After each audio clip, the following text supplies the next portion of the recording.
쓰러져도 다시 일어선다, 이런 말 많이 하죠. 오늘 우리가 함께 읽어볼 작품이 바로 그 회복력에 대한 이야기입니다. 한국인들이 가장 사랑하는 시 중 하나인 김수영 시인의 풀인데요. 어떻게 이 단순한 자연의 이미지가 인간의 강인함을 노래하는 위대한 시가 되었는지 지금부터 함께 들여다보겠습니다. 딱 한 줄, 풀이 눕는다. 정말 단순하죠? 이 시는 바로 이 체념의 순간에서부터 시작됩니다. 그런데 이건 그냥 패배에 대한 이야기가 아니에요. 어떻게 다시 일어서는지에 대한 이야기죠. 아니, 이렇게 짧고 단순한 문장들이 어떻게 한 시대의 아픔과 저항을 상징하게 됐을까요? 지금부터 그 비밀을 한번 파헤쳐보겠습니다. 자, 이 시는 1968년에 참여 시인으로 불렸던 김수영 시인이 쓴 작품인데요. 사실 이건 한편의 드라마라고 볼 수 있어요. 그럼 이 드라마를 제대로 이해하려면 먼저 주인공부터 만나봐야겠죠? 자, 한쪽엔 풀이 있습니다. 우리 보통 민초라고 부르잖아요. 바로 끈질긴 생명력을 가진 민중을 상징해요. 그리고 그 반대편에는 모든 걸 쓰러뜨리려는 거대한 힘, 바람이 있죠. 당시의 억압적인 정치 상황을 떠올리게 하는 그런 존재입니다. 이야기는 풀이 바람 앞에서 완전히 굴복한 상태, 거기서부터 시작됩니다. 이 문장 한번 보세요. 풀이 스스로 하는 게 하나도 없어요. 그쵸? 바람이 부니까 눕고 날이 흐리니까 우는 거예요. 자기 의지라는 게 전혀 보이지 않습니다. 굉장히 수동적이죠. 그러니까 일년은 정말 암울한 그림을 그리고 있는 거예요. 도저히 통제할 수 없는 어떤 거대한 힘 앞에서 완전히 짓밟혀버린 민중의 모습. 여기가 바로 시작점인데 딱 보기엔 정말 희망이 없어 보입니다.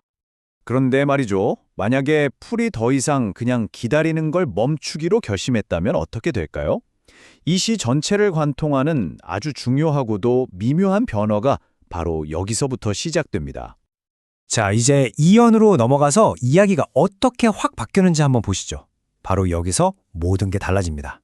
바람보다 먼저 일어난다. 와, 이 구절 정말 중요해요. 여기서 핵심은 먼저라는 단어예요. 더 이상 바람이 멈추길 기다렸다가 일어나는 게 아니에요. 바람이 불고 있는데도 그보다 먼저 일어나 버리는 거죠. 스스로의 의지를 처음으로 보여주는 순간입니다. 그러니까 보세요. 상황 자체는 바뀐 게 없어요. 바람은 여전히 불고 현실은 가혹하죠. 그런데 뭐가 바뀌었죠? 네, 바로 태도가 바뀐 겁니다. 수동적인 존재에서 능동적인 존재로. 이게 바로 각성의 순간인 거죠. 그리고 마지막 사면으로 가면 억압은 더 심해지거든요. 그런데 놀랍게도 풀의 저항 의지는 더더욱 강해집니다. 바람의 압박이 점점 거세져요. 풀을 발목까지, 심지어 발밑까지 눕게 만들죠. 그런데 풀은 어떻게 반응하나요? 오히려 더 강해져요. 이제는 바람보다 늦게 눕고요. 심지어 일어나는 건 이전보다 더 먼저 일어나요. 그리고 마지막엔 웃음을 터뜨리기까지 합니다. 완전히 다른 존재가 된 거죠. 자, 이 변화가 정말 극적이지 않나요? 처음엔 바람 때문에 눕고 울었는데 마지막엔 스스로 먼저 일어나고 웃어요. 시의 핵심 행동이 완전히 정반대로 뒤집힌 거예요. 절망에서 저항으로의 완전한 역전. 그리고 이 웃음이야말로 정신의 최종 승리를 보여주는 거라고 할 수 있겠습니다. 그럼 대체 이 싸움은 어떻게 끝나는 걸까요? 풀은 어떻게 이렇게 강해질 수 있었을까요? 시의 마지막 구절이 그 해답과 함께 아주 깊은 희망을 우리에게 보여줍니다. 시인은 이 믿을 수 없는 생명력의 근원이 어디에 있는지 마지막 이미지 하나로 딱 보여줍니다. 바로 이 구절이에요. 날이 흐리고 풀뿌리가 눕는다. 여기에 모든 비밀이 담겨 있습니다. 이게 무슨 뜻일까요? 눈에 보이는 저 연약한 풀잎들은 바람에 쓰러질 수밖에 없겠죠. 하지만 진짜 싸움은 보이지 않는 땅 속에서 계속되고 있다는 겁니다. 시인의 시선이 땅 위에서 땅 속, 바로 풀뿌리로 옮겨간 거예요. 이게 이 시가 우리에게 주는 마지막 메시지입니다. 풀잎 하나하나는 약해서 꺾일 수 있지만 서로 단단하게 얽혀있는 그 뿌리들, 즉 민중의 집단적인 힘과 의지는 결코 꺾을 수 없다는 거죠.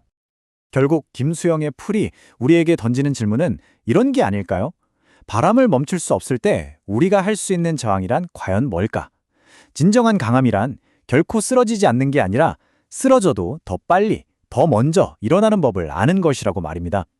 그리고 절망 속에서도 웃을 수 있는 그 힘은 눈에 보이지 않는 우리의 깊은 뿌리에서 나온다는 사실을 잊지 말라는 거겠죠.